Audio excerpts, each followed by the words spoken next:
Karibu tena mtazamaji wa Zone Media.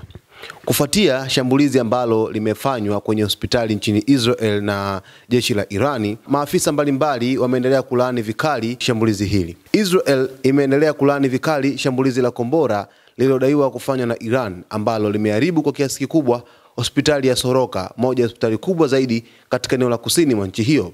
Naibu waziri wa mambo ya nje wa Israel, Sharren Haskel, alieleza kwa hisia kali kuwa shambulizi hilo lilikuwa la makusudi, la kihalifu na lililolenga raia wasio na hatia. Kupitia video aliyoshiriki kwenye mtandao wa kijamii, Haskel alionyesha hali ya taharuki ya wagonjwa na wahudumu waliokuwa wakikimbia kutoka katika jengo hilo lililojaa moshi na uharibifu mkubwa.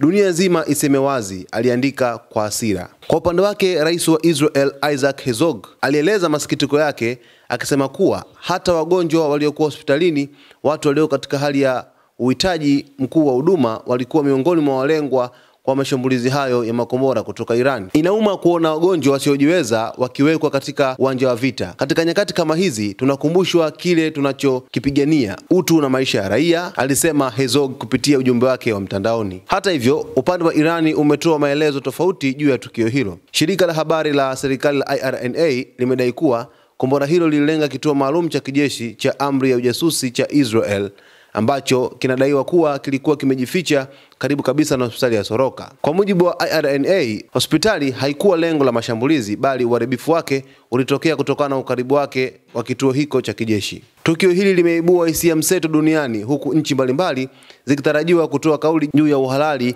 au udhalimu wa tukio hilo, hasa kutokana na kuhusika kwa raia na taasisi za afya. Mtazamaji, endelea kufuatilia Zone Media kwa taarifa zaidi kuhusu mvutano huu unaozidi kupamba moto kati ya Irani na Israel. Jina langu naitwa Victor Moshi. פה כל היום אנחנו יושבים, פה. תראי כל הבית